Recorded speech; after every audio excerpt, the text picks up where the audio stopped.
അജിത് ആരാധകർ ഏറെ പ്രതീക്ഷയോടെ കാത്തിരിക്കുന്ന ചിത്രമാണ് വിടാമുയർച്ചി. വലിയ ക്യാൻവാസിൽ ഒരു ആക്ഷൻ സിനിമയായൊരുങ്ങുന്ന വിടാമുയർച്ചി സംവിധാനം ചെയ്യുന്നത് മകിഴ് തിരുമേനിയാണ്. നാളെയാണ് ചിത്രം തിയേറ്ററുകളിൽ എത്തുന്നത്. വമ്പൻ ബുക്കിംഗാണ് ചിത്രത്തെ വേറിട്ട് നിർത്തുന്നത്. ഇതിനോടകം തമിഴ്നാട്ടിൽ നിന്ന് 12.53 കോടി അഡ്വാൻസ് ബുക്കിംഗിൽ നിന്ന് മാത്രം ചിത്രം നേടിയെന്നാണ് പുറത്തുവരുന്ന റിപ്പോർട്ടുകൾ വ്യക്തമാക്കുന്നത്. നോർത്ത് അമേരിക്കൻ മാർക്കറ്റിൽ നിന്ന് പ്രീമിയർ ഷോയിലൂടെ ചിത്രം 2.11 കോടി നേടിയിട്ടുണ്ട്. 5612 ഷോകളിൽ നിന്ന് ചിത്രം 4 ലക്ഷം ടിക്കറ്റുകൾ ഇതുവരെ വിറ്റഴിച്ചിട്ടുണ്ട്.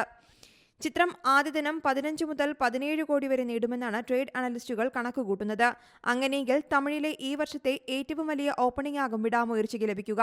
കേരളത്തിൽ ഭേദപ്പെട്ട അഡ്വാൻസ് ബുക്കിംഗ് ആണ് സിനിമയ്ക്ക് ലഭിക്കുന്നത്. കേരളത്തിൽ ചിത്രത്തിന്റെ ബുക്കിംഗ് 50 ലക്ഷത്തോട് അടുക്കുന്നുവെന്നാണ് ട്രാക്കേഴ്സ് പുറത്തുവിട്ട റിപ്പോർട്ടിൽ വ്യക്തമാക്കുന്നത്. അജിത് സിനിമയായ തുനുവ് കേരളത്തിൽ നിന്നും അഡ്വാൻസ് സെയിലിൽ നേടിയ കളക്ഷനെ ഇതോടെ വിടാമുയർച്ചി മറികടന്നിട്ടുണ്ട്. ഗോകുലം മൂവീസിന്റെ ബാനറിൽ ഗോകുലം ഗോപാലനാണ് ചിത്രം കേരളത്തിൽ വിതരണത്തിന് എടുത്തിരിക്കുന്നത്. രാവിലെ 7 മണി മുതലാകും കേരളത്തിൽ സിനിമയുടെ പ്രദർശനം ആരംഭിക്കുക. News desk Zee Malayalam News. ഏറ്റവും പുതിയ വാർത്തകളും വിശേഷങ്ങളും വിരൽ തുമ്പിലറിയാൻ സീ മലയാളം ന്യൂസ് എല്ലാ ഡിജിറ്റൽ പ്ലാറ്റ്ഫോമുകളിലും ലഭ്യം.